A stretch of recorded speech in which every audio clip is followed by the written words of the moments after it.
but I want to just start by acknowledging how difficult this process I know has been for us. I can't imagine how difficult it's been for those involved.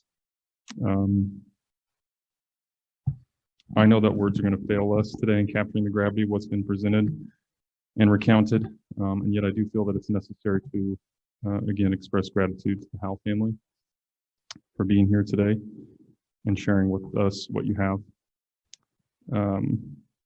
I also think it's necessary for me personally to provide an explanation on my vote.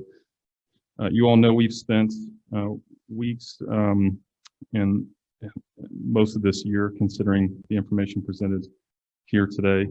We've acknowledged before, and we want to acknowledge again, at least I do, that we are not a court. We're not a jury.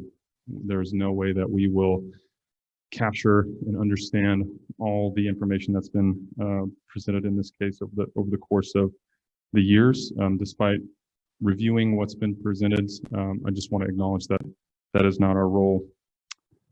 However, we do have constitutional duties as the Pardon and Parole Board.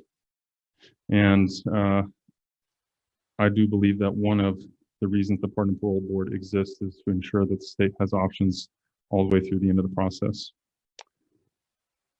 Again, personally, I believe that the death penalty in death penalty cases, there should be no doubt. And put simply, I have doubts about this case. I cannot ignore those doubts, especially when the stakes are life and death. For this reason, my vote is yes, and I recommend commuting the sentence to life with the possibility of parole. Kelly Doyle, Larry Morris. For the reasons stated by Chairman Luck, I also vote to commute to life. Kelly Doyle. I agree with Chairman Luck and Vice Chair Morris. I think for me in evaluating this case, I was looking at the crime and whether the punishment is deemed excessive. And there were significant aggravating factors, but there were significant mitigating factors that I believe need to be considered. Most notably that Mr. Jones was 19 years old at the time of the crime.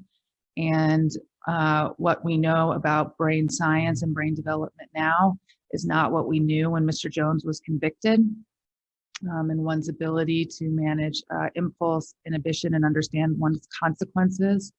That was not fully understood science 20 years ago. I too believe that there is doubt and information that has been brought in this case in the last 20 years that would leave it not in the best interest of the state to utilize the ultimate punishment in this case. And for those reasons, yes, I recommend commuting to life.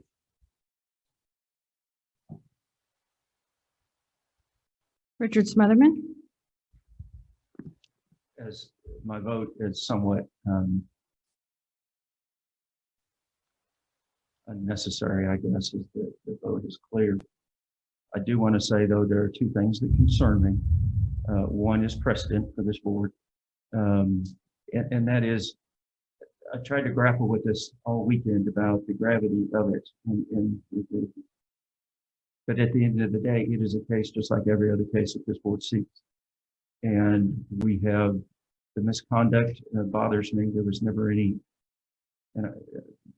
there was one in April 29th where he tested positive. And that, I think we ought to be consistent. And there's going to be votes for the rest of this Tuesday and Wednesday where my vote, at least at this point without hearing from the other parties, is probably going to be no, because they have a misconduct within the past year.